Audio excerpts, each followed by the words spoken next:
Hello, everyone. If you are seeing this live, you are in the Wellness for Generations wellness community. Tonight, we are chatting with Kristan Weisdack. She is one of our new members of the directory. She is the CEO and founder of BehaviorWorx, and I'm super excited to introduce you guys to her tonight. So if you want to go ahead and introduce yourself, Kristan, share a little bit about yourself. Sure. So I have been in the field of behaviorism and autism for the last 16 years. And so that's been my passion. And I really started taking my business seriously last January, which was poor timing, not knowing COVID was coming. So our specialty really at BehaviorWorx is providing people that work in the 0 to 5 space. So whether it be parents or professionals, the holistic approach to behavior, we train them on asking better questions. So if a kiddo was born via C-section, or if they have nutritional issues, or they have vision issues that nobody has detected, we provide a holistic look at how that impacts their behavior.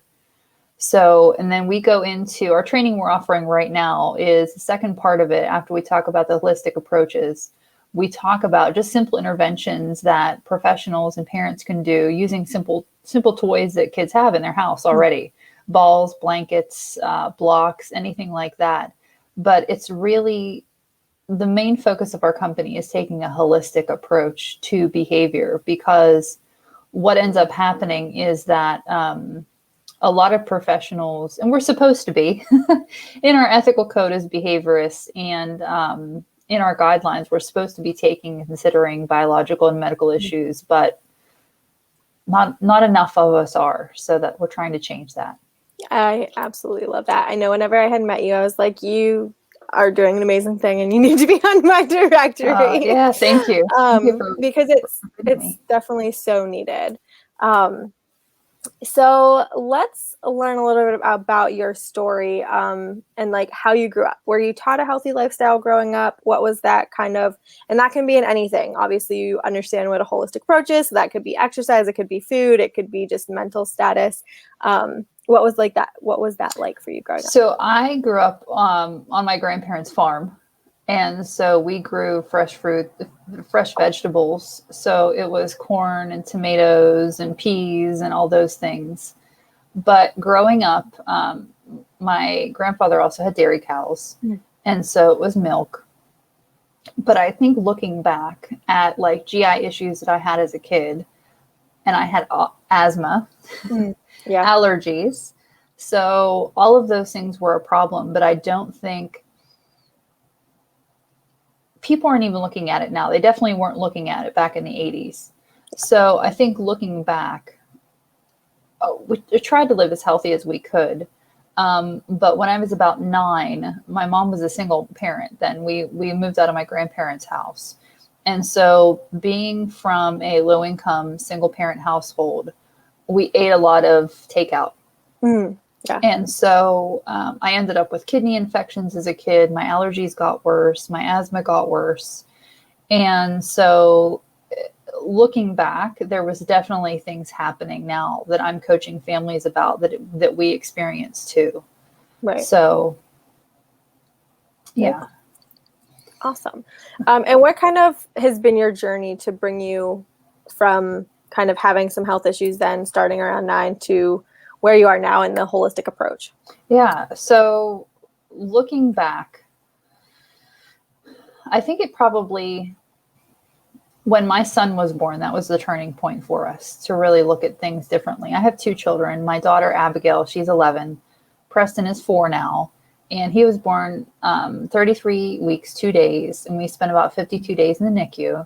He has some sensory issues, feeding issues, and behavior issues. So having him made me really re-examine the way that I worked with kids as a developmentalist and a behaviorist. So I became a certified infant massage instructor, a certified mental health integrative medicine provider, but he was still having issues. And so I tried to align myself with some experts and learn what they're doing so that I can bring that into the behavior world. So we went for blood testing. for the kids. And I did the 23andMe and found out that I am a carrier of the celiac variant. So I am gluten-free, dairy-free. The blood work came back. My kids are gluten-free, dairy-free. My husband is. And that's been a pivotal thing for us, because I find that so many families, if it's just like the mom or the kids that are gluten-free, and then dad's not on board and snacks still sneak into the house, it's difficult because, the kiddo will see dad eating a cookie and he's like, oh, I want that cookie. Well, okay, let's have that conversation. And so that was a big turning point and that shaped the way that I eat, but that I practice as well, and teach other people through behaviorism how to take small approaches to become gluten-free and dairy-free. Yeah. Yeah, because it's definitely a big process. I mean, it's there from learning to like then starting to apply and like understanding what ingredients are and how things are hidden and all of that kind of stuff. So that's really neat. Yeah, so we've been a lot like shopping at Aldi's. So the Live G Free brand, we use that. We found a great store, Herbalicious, in Mount Pleasant, close to where we live. And they have been, it's like a gem. You found like a diamond in the rough. But they've been able to help us. I walked into the store and I said, listen, we're new to this whole gluten-free, dairy-free thing. Help. And so they walked us through some of the products that people really buy the most of, that they really love the taste and the texture. And that was a game changer for us because it kind of introduces you to the gluten-free, dairy-free community.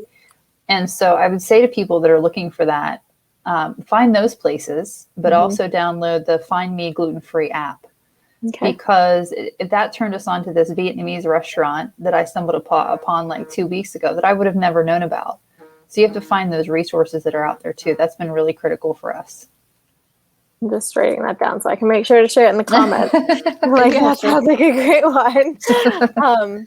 So you have shared a good bit about like what you do in your business and everything. What is like your mission and your purpose, and kind of like the pivot you had from being a behavioral therapist to like training and teaching other people the ways that you've learned? I think that pivotal moment, again, coming back to having my son and just seeing so many other professionals in my field in early intervention getting burnt out, because I work with really, really great people, but it's still like they were using everything that they had in their toolbox and still not getting anywhere.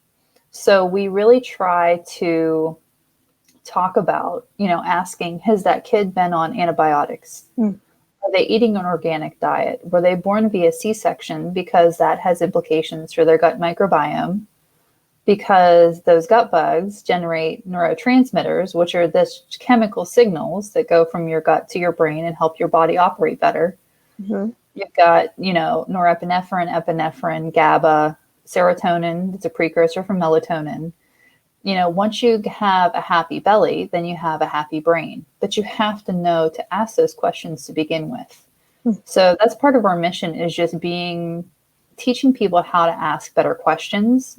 But really our mission is to take practices and families from divided to guided. Because in a family is divided by all these problems. Because if you have a kid with severe behavioral issues, you can't go to the grocery store and you can't go out to eat like other friends that you have. And practices are divided. That's to the point I made earlier, is because if you're a really great professional in the field and you're using all the best practices and it's still not working, you get burnt out and want to leave and do something else. So we're really trying to bring that back around and get to the root cause of what's causing the behavioral issues with these kiddos. Yeah, I love that. That's really fantastic. That's, like I said, whenever we had our first conversation, like, I just love what you're doing, because that's the kind of thing I'm looking for. Like, whenever I was looking for a therapist, I wanted someone that was holistic. I wanted someone that was going to like talk to me about gut health and food and mindset and like all of the things, because all of it's connected. And being able to have professionals like that are focused on kids is fantastic, because then that can really influence that family unit a lot better. Are you working on anything new? I know you're doing some trainings right now. Is there anything new coming up in the pipeline that you want to share? So right now we're doing Behaving Badly, the Laugh and Learn tour. And so we had our first stop of the tour August 6th. It was at Penn State Fayette. The September 24th stop is at WCCC. October, we're looking at either between Cal U or Waynesburg University, perhaps. And November and December is up in the air because we have to be careful of the Delta variant. So those may very well be virtual trainings, but we're definitely, our goal is to finish out the year with at least one, if not two trainings per month. Okay. And we're systematically working across the state so that all counties, all providers in those early intervention counties will have this training just so they can be holistic in their approach. Yeah. If you end up going virtual November, December, or even maybe next year, is that going to open up outside of PA then, or will that still be just PA? So I just had a potential discussion with one of the colleagues that I work with about the possibility of moving into Ohio. We're always open to those things, and it's Ohio is one of the states where it's more easily accessible for us to move into. So we're definitely open to those opportunities, but our focus right now is growth in PA and trying to leverage the contacts that we have. Yeah. And just really establish ourselves as the experts in holistic developmental behaviorism. Yeah. Okay, cool. That's always good to know. I definitely have a few people as I'm talking that I'm like, I need to make sure I connect them to you. So we can kind of slowly start wrapping up. I have two questions that I ask everyone. What do you believe is one key element for someone to be able to start moving the needle in their health? Say they're just jumping on their health journey. What is one of those key elements you think is important? I would say get blood work. Don't take a shot in the dark about what you need and don't need. Get blood work. Find a doctor that will listen and get blood work. Because when you're guessing, if you have too much of a vitamin, that can be detrimental to you as well.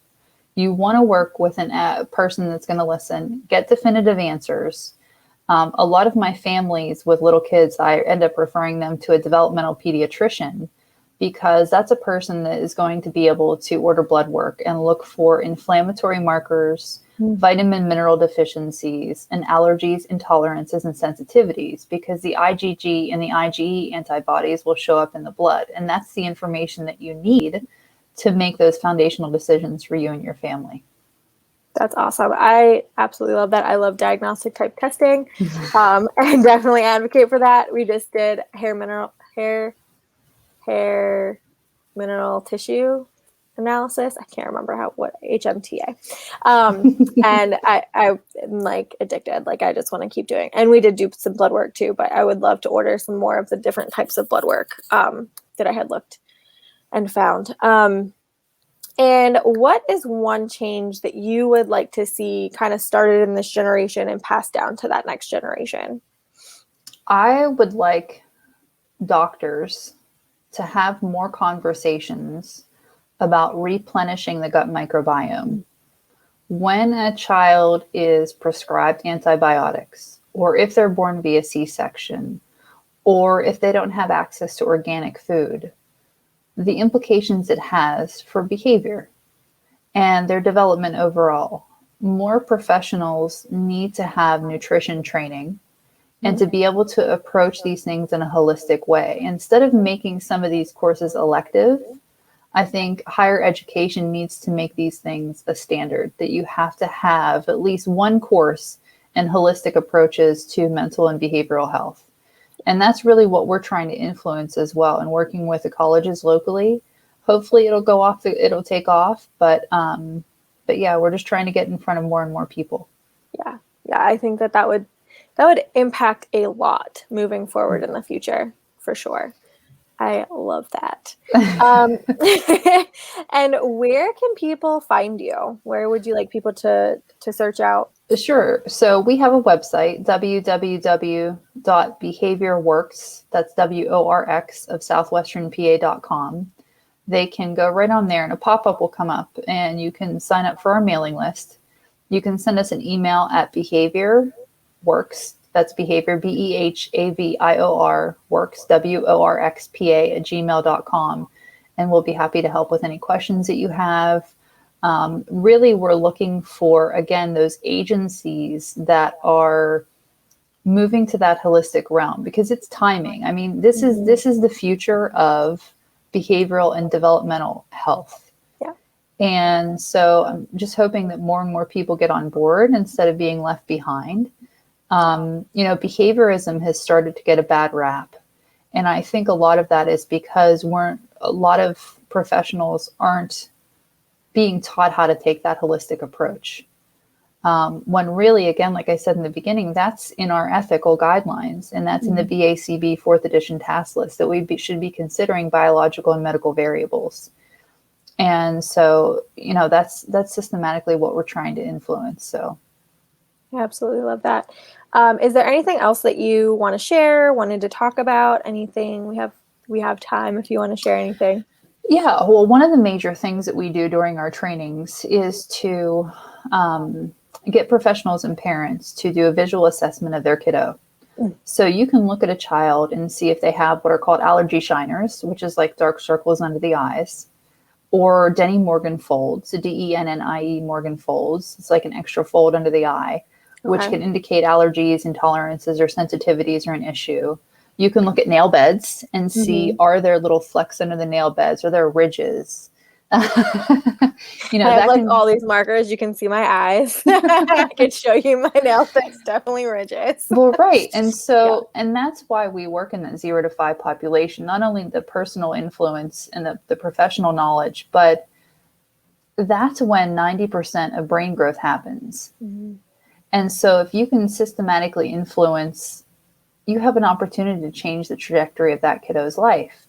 And what I love during the trainings is if we have parents come in, they say, oh, I might have that issue too, because I feel a little bit sick in my tummy when I eat dairy as well.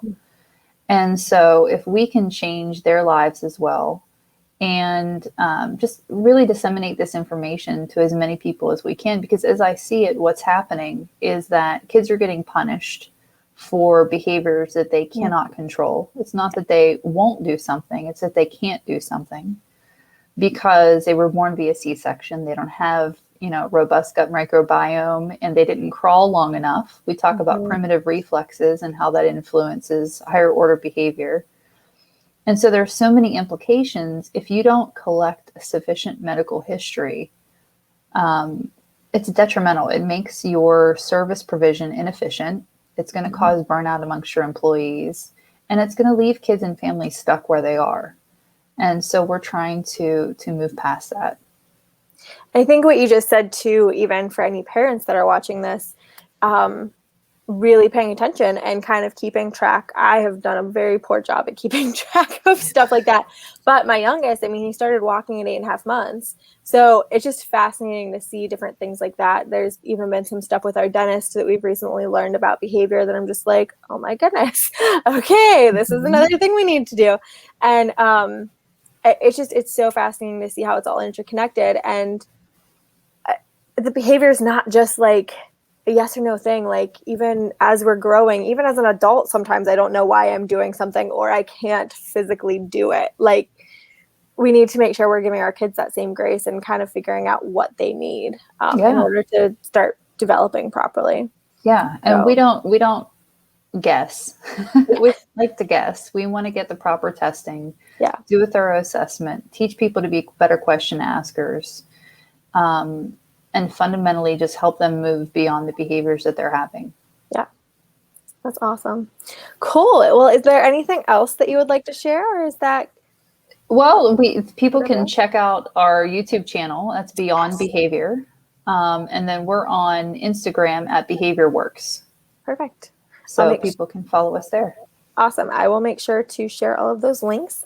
If anyone has questions for Kristan, feel free to drop them in the comments and she can get back to them as she sees them. And if you have any other things that you would love us to talk about in the future, please let us know. I really appreciate your time and getting to know Kristan tonight. Thank you so much for joining us tonight, and I hope you all have a great evening. Take care. Thanks again, Emily. You're welcome.